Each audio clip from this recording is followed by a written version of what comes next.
Today I will explain you about transcription. So transcription is the process through which genetic information which are present in the DNA are transcribed into RNA. That process is known as transcription. और in case of eukaryotes में in case of eukaryotes जो transcription है वो कहाँ होती है? It takes place in transcription takes place in G1 and G2 phase of cell cycle. ठीक है। और जो ट्रांसक्रिप्शन है यूकैरियोट्स में ये कहाँ होती है? Inside the nucleus. जो ट्रांसक्रिप्शन है वो in case of eukaryote it takes place inside the nucleus. और फिर वहाँ से जो ट्रांसक्रिप्शन प्रोडक्ट होगा वो कहाँ चला जाएगा? एट द एंड जो ट्रांसक्रिप्शन प्रोडक्ट होगा वो moves out into the cytoplasm. जो ट्रांसक्रिप्शनल प्रोडक्ट होगा, जो मैसेंजर आरएनए बनेगा, एट द एंड वो कहाँ चला जाएगा? साइटोप्लाज्म में for the process of translation कहाँ होती है? साइटोप्लाज्म में। ठीक है। ट्रांसलेशन या प्रोटीन सिंथेसिस। क्लियर है? और ये जो प्रोसेस है ट्रांसलेशन की, it requires enzyme that is DNA dependent RNA polymerase. ये एंजाइम है जो इन्वॉल्व होता है इन the process of transcription. Clear है? नेक्स्ट आपने ट्रांसक्रिप्शन यूनिट के बारे में पढ़ा कि जो ट्रांसक्रिप्शन यूनिट है उसके 3 पार्ट्स हैं। प्रमोटर, जो ट्रांसक्रिप्शन यूनिट है इसके 3 पार्ट्स हैं, प्रमोटर, ऑपरेटर और प्रमोटर, स्ट्रक्चरल जीन्स और टर्मिनेटर। प्रमोटर साइट है जहाँ पे ट्रांसक्रिप्शन शुरू होती है, और जो टर्मिनेटर है, टर्मिनेटर जैसे ही आरएनए पॉलीमरेज पहुंचता है टर्मिनेटर रीजन में, तो जो प्रोसेस है ट्रांसक्रिप्शन की वो स्टॉप हो जाती है at the termination region. So transcription in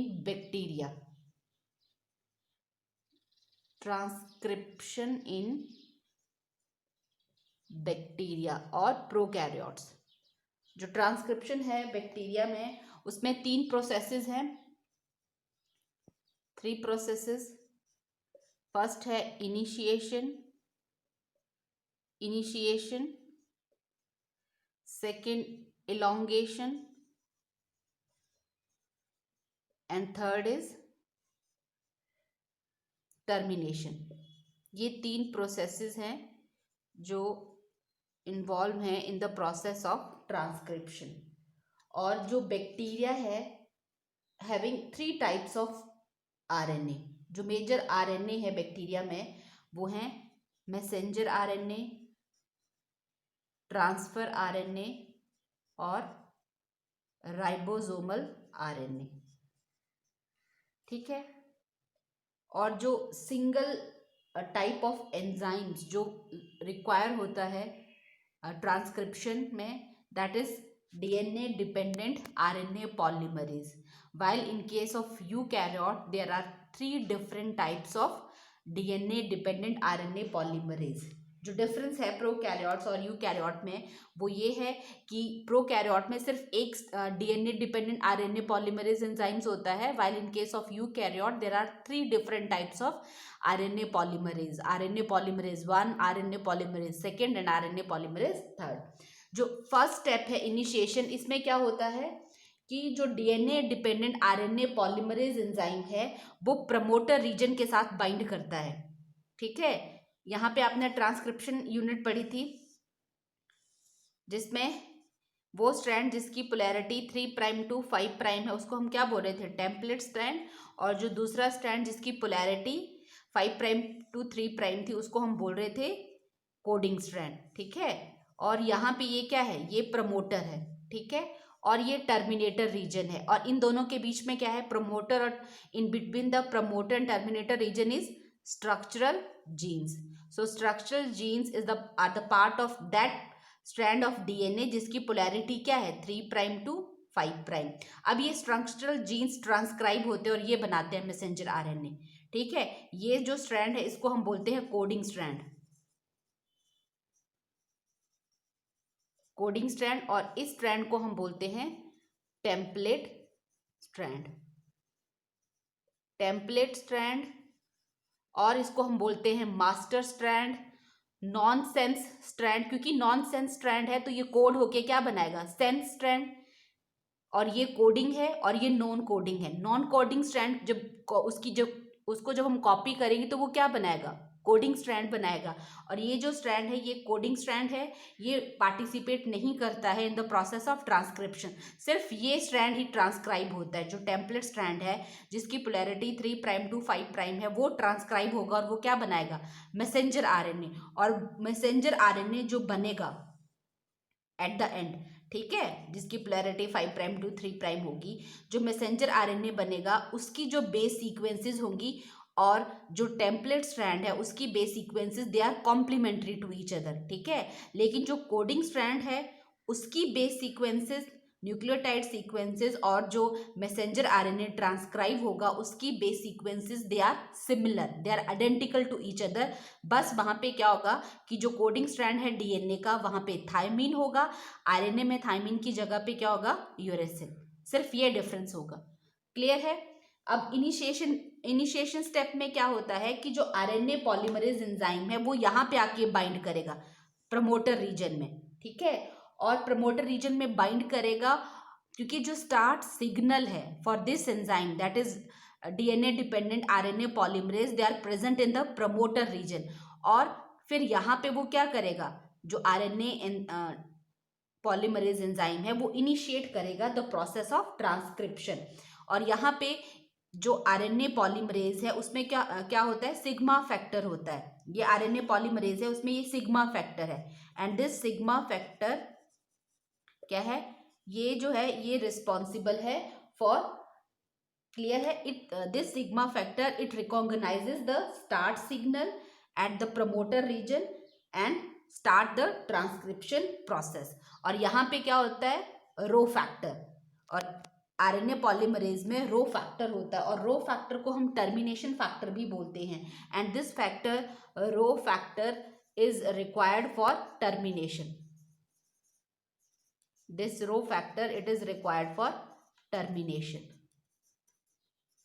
clear है। जैसे ही आरएनए पॉलीमरेज मूव करेगा यहाँ पे और जैसे ही वो यहाँ पहुंचेगा टर्मिनेशन रीजन में, तो जो रो फैक्टर होगा वो इस रीजन को रिकॉग्नाइज कर देगा and it stop the process of transcription. और जो आरएनए बनेगा वो क्या होगा, वो रिलीज हो जाएगा।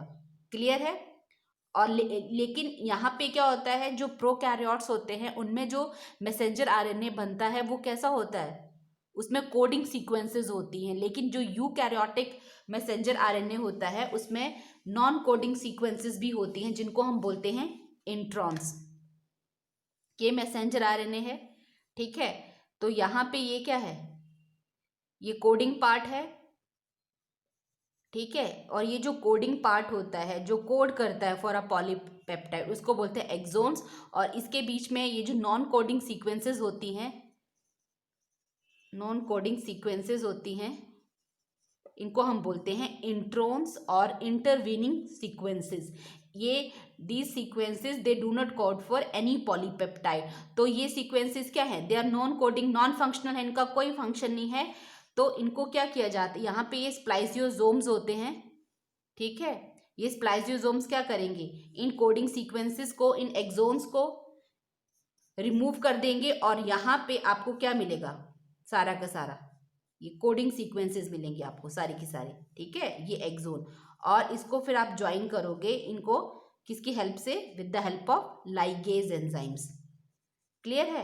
तो जो प्रोकैरियोट्स होते हैं उनमें स्प्लाइसिंग नहीं होती है, पोस्ट ट्रांसक्रिप्शनल मॉडिफिकेशंस नहीं होती है, while in case of eukaryote splicing होती है। Splicing is the process of removal of introns from the messenger RNA. जो न्यूली फॉर्म्ड मैसेंजर आरएनए होता है उसमें जो एक्सोन्स होते हैं, नॉन कोडिंग सीक्वेंसेस होती हैं, उनको हम क्या करते हैं, रिमूव करते हैं, ठीक है। और जो गैप होगा उसको फिल किया जाएगा with the help of ligase enzyme. इसके अलावा जो यूकैरियोट्स होते हैं उनमें क्या होता है, कैपिंग और टेलिंग। ये पोस्ट ट्रांसक्रिप्शनल मॉडिफिकेशन है।